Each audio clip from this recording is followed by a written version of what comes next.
Hello बच्चों, पिछले video में हमने आपको बताया केमिकल प्रॉपर्टी और preparation method of sodium carbonate.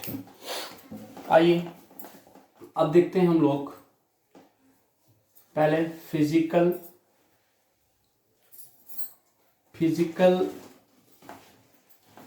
Properties of sodium carbonate.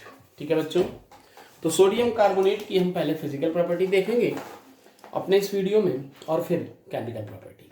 तो सबसे पहली चीज जो anhydrous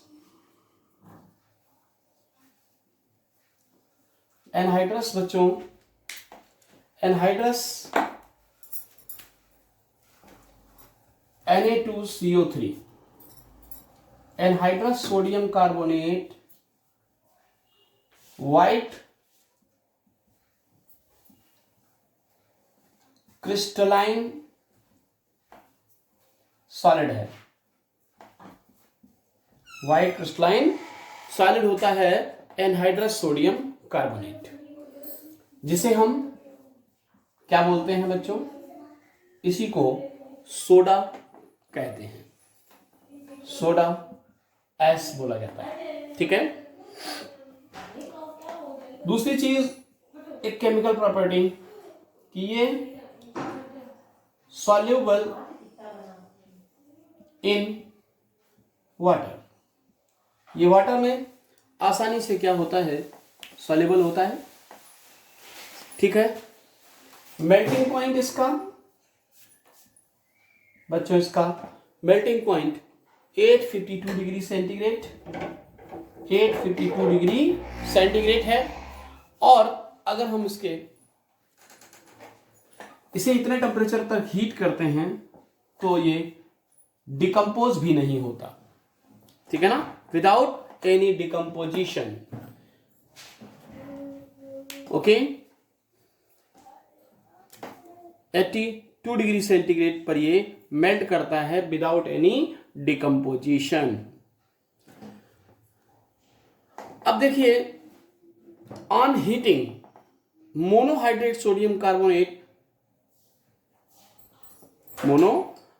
sodium carbonate converted into the anhydrous sodium carbonate। कैसे, जरा देखिए, ये आपके पास सोडियम कार्बोनेट है जिसमें नॉर्मली 10 मॉलिक्यूल्स ऑफ वाटर होते हैं, मतलब डेकाहाइड्रेट। इसे बच्चों जब हम हीट करते हैं तो नॉर्मली ये क्या करता है कि Na2CO3.H2O और 9H2O बाहर निकल जाते हैं इसके।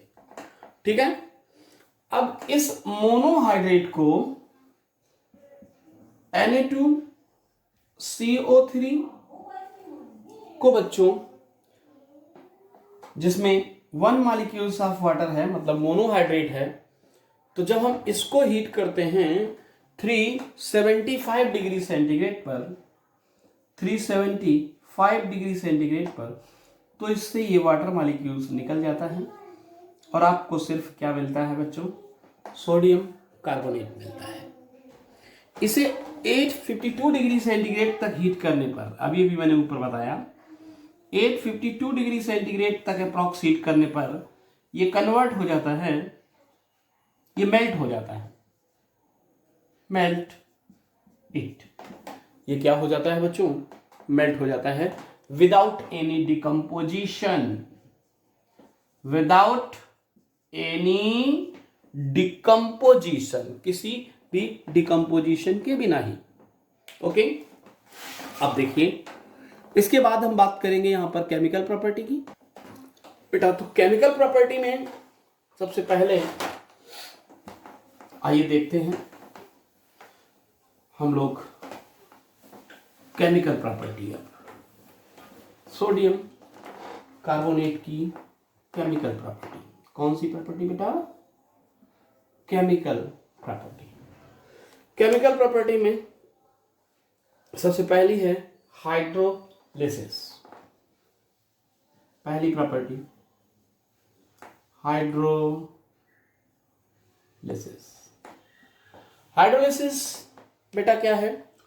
जब सोडियम कार्बोनेट को when sodium carbonate is dissolve in water, जब इस सोडियम कार्बोनेट को Na2CO3 को हम बच्चों वाटर में क्या करते हैं? डिसॉल्व करते हैं। तो वाटर में डिसॉल्व करने पर देखिए जरा, ये हमें क्या देता है? सोडियम हाइड्रोक्साइड देता है और साथ में निकलता है H2CO3। ओके, ठीक इसी तरह जो ये, इसको आप ऐसे भी लिख सकते हैं कि CO3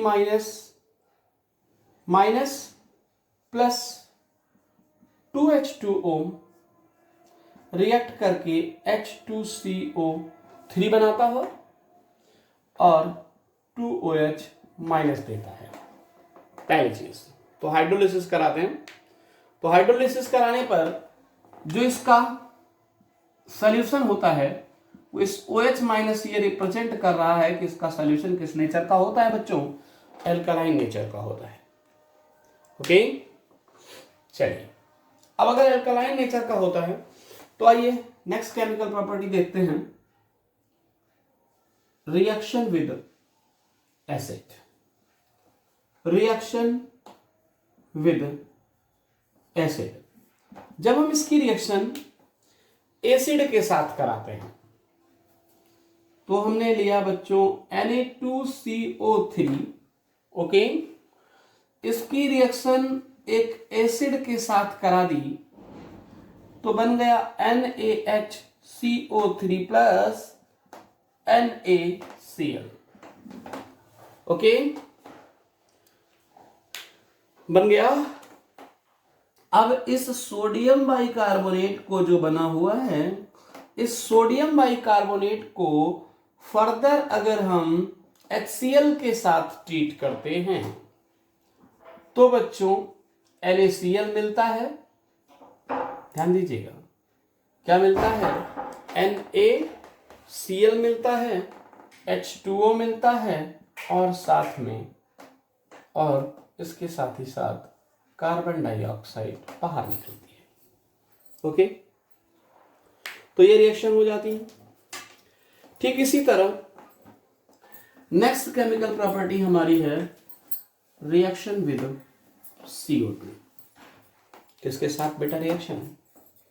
CO2 के साथ। तो रिएक्शन विद CO2 में जब हमने ये सोडियम कार्बोनेट लिया, कार्बन डाइऑक्साइड के साथ इसे हीट किया, रिएक्ट किया, तो रिएक्ट करने पर बच्चों सोडियम बाइकार्बोनेट का प्रेसिपिटेट मिलता है। दैट मीन्स ये इनसॉल्युबल होता है वाटर में। ओके, ठीक इसी तरह से next chemical property, formation of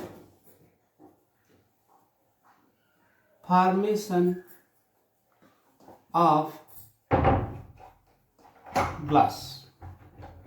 बच्चों किसका फॉर्मेशन? ग्लास का फॉर्मेशन।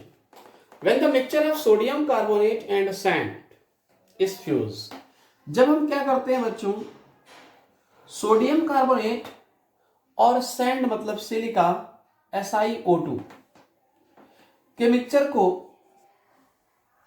फ्यूज करते हैं, सोडियम सिलिकेट इज फॉर्म्ड। तो बेटा क्या मिलता है?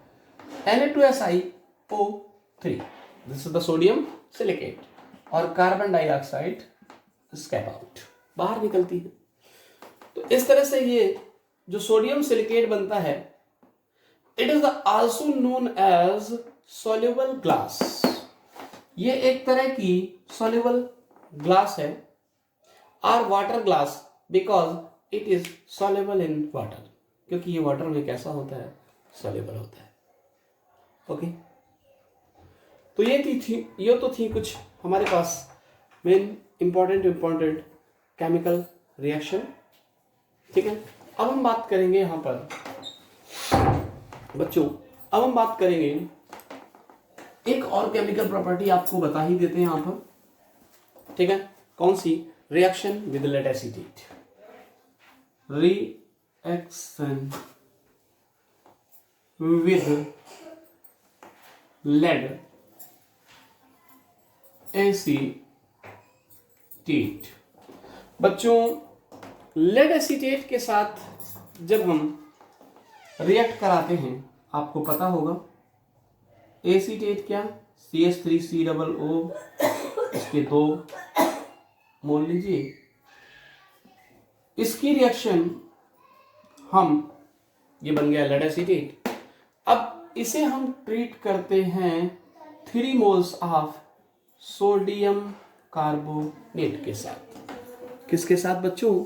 3 मोल्स ऑफ सोडियम कार्बोनेट के साथ। तो जब सोडियम कार्बोनेट को लेकर के एक्वस सॉल्यूशन बनाते होंगे, अब तो ये रिएक्शन बनती है 2PbCO3 डॉट PbOH का होल ट्वाइस, ओके।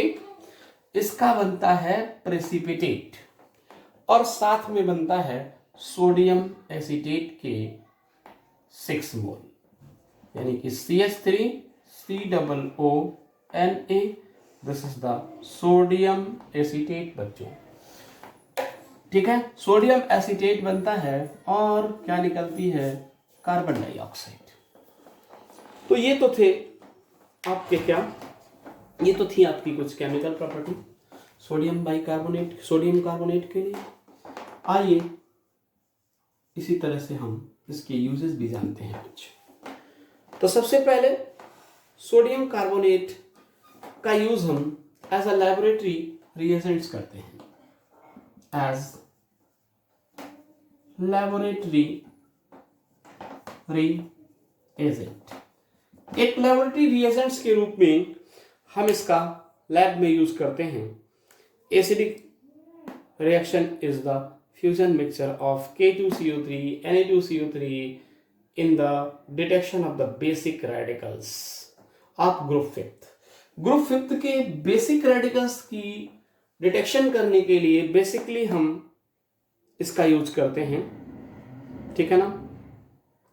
और ग्रुप फिफ्थ के बेसिक रेडिकल बच्चों क्या होते हैं? जैसे Ca++, जैसे Ba++, और कौन? Sr, ठीक है ना। तो ये ग्रुप फिफ्थ के बेसिक रेडिकल होते हैं, इनकी डिटेक्शन की जाती है एटसेट्रा, ये सब। इसी तरह से दूसरा एप्लीकेशन है for the softening of water. Softening of water को, जो हार्ड वाटर है उसको सॉफ्ट करने के लिए भी बच्चों हम इसका यूज करते हैं। तीसरा, यूज एज वॉशिंग सोडा। बच्चों इसका यूज वॉशिंग सोडा के रूप में भी किया जाता है। मैन्युफैक्चरिंग ऑफ, नेक्स्ट यूज देख लीजिए, मैन्युफैक्चरिंग ऑफ NaHCO3। अभी अभी आपने एक रिएक्शन देखी थी जहां सोडियम बाइकार्बोनेट बन जा रहा था CO2 के साथ ट्रीट करने पर। तो NaHCO3 के मैन्युफैक्चरिंग में, मतलब बेकिंग सोडा बोलते हैं इसको, कि मैन्युफैक्चरिंग में भी इसका हम यूज करते हैं। चौथा यूज है in extraction of metal. Metallurgy में, मेटल के एक्सट्रैक्शन में भी इसका यूज किया जाता है, ओके। तो ये कुछ यूज हैं किसके? सोडियम कार्बोनेट के बच्चों। इसके साथ ही साथ एक और यूज होता है in the preparation of the sodium hydroxide, borax. इन सब चीजों को बनाने के लिए बेटा हम सोडियम कार्बोनेट का यूज करते हैं, ठीक है। अगर कभी भी आपसे, अभी अभी जैसा मैंने बताया कि कई बार सोडियम बाइकार्बोनेट बनाने की मेथड पूछते हैं, तो जैसा मैंने बताया था, इसको भी देख लीजिए। इसे आ जाता है preparation method of sodium bicarbonate. Okay, तो याद रखिएगा, सोडियम बाइकार्बोनेट बनाने का बहुत आसान तरीका, आप लीजिए सोडियम कार्बोनेट को CO2 के साथ इको सॉल्यूशन में ट्रीट करिए, तो बन जाएगा सोडियम बाइकार्बोनेट। ठीक है ना। इसी सोडियम बाइकार्बोनेट में इडेबल एसिड मिला दीजिए, कुछ ईस्ट मिला दीजिए बच्चों, तो ये क्या बन जाता है, तब ये कहलाता है बेकिंग सोडा। ओके, तो उस समय में से क्या बोलते हैं, बेकिंग सोडा बोलते हैं। ठीक है, ठीक है। नेक्स्ट वीडियो में सोडियम हाइड्रोक्साइड बनाने की मेथड्स के बारे में हम जानेंगे, जो अपने आप में काफ़ी इंपॉर्टेंट मेथड है। ठीक है, उसे जरूर देखिए।